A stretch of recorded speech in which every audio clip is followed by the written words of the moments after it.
I recently stated my opinion that I believe audit and logging is one of the least talked about critical areas of cybersecurity. Told a story how we recently finished one of our rapid risk assessments for a client, and one of the prioritized outputs of that was recommending they improve their audit and logging program. In the video we made, we had some follow-up of asking for more specifics on what the cybersecurity frameworks actually say about event and logging. So today I want to take you through that. The three drivers for events and logging program are: number one, to gain alert visibility into what's going on in our systems so that we can appropriately respond to that. And number two was compliance and regulatory demands that actually state how we need to collect logs.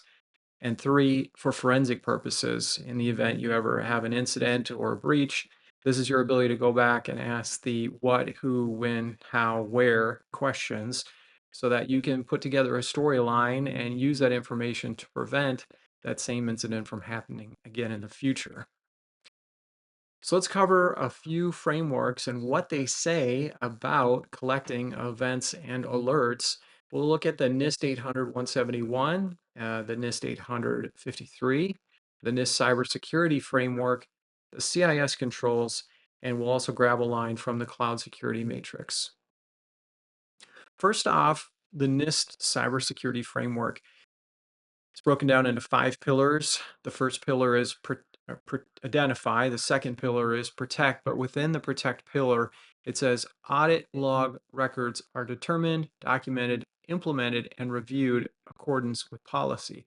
Notice this is a pretty high-level guidance, high-level statement. We'll see that from the NIST CSF. And then in the detect pillar, it has two objectives here.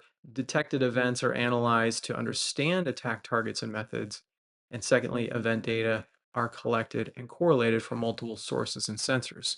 Here we also see some guidance, and this isn't specific how to collect events or what logs should be recorded, but it's definitely dependent upon an audit and logging program to build higher level requirements.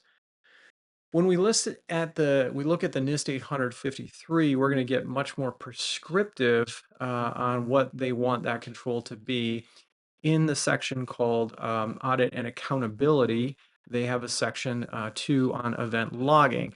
And I won't read all of this, but it gets into specifics and it really dials into identifying what types of systems that you should have logging on, and then providing a rationale for why those event types are selected, and then making sure that they work. And the NIST 853 goes on in the accountability and audit section. In section 3, the content is actually prescribed in the content of audit records section here, where it asks what type of events occurred, when, where. It's looking for the host name or some type of source identification, the source of the event and the outcome of the event. It also wants you to identify any individuals, subjects, objects associated with the event. So much more prescriptive guidance in the NIST 853. In the NIST 800-171 R2, section 3.3.1 states create and retain system audit logs and records to the extent needed to enable the monitoring, analysis, investigation, and reporting of unlawful or unauthorized system activity. So obviously the NIST 800-171, for those of you that are familiar with it, very focused on identification and going back and making sure that we have all the details of what happened on a system.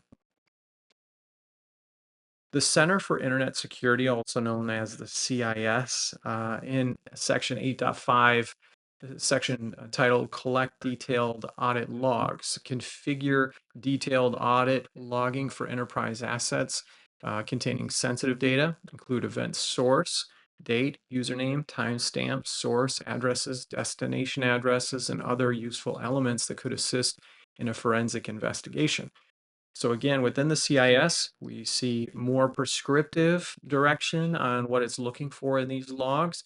And we also see, when we compare it to the 3 drivers of collecting audit events, we see this really contain that forensic capability. And then finally, the cloud control matrix here in section log 08 has a section called log records, generate audit records containing relevant security information.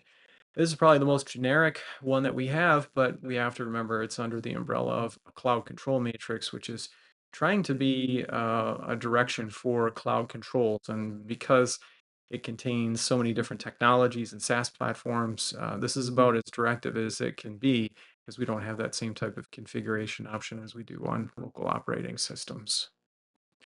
So there you have it. Those are, 5 cybersecurity frameworks, each one detailing that you should have some type of event and logging program at different levels, whether it just be general guidance or very prescriptive guidance. They cover everything from the purpose of alerting on applicable events, to meeting their own requirements, and then finally for forensic purposes. So I hope that helps. If you're interested in building your own audit and logging program, or you just want a guide to compare it and audit yours against to bring it up to a more mature level, you're welcome to download our definitive guide to audit and logging, which is available down in the description for free.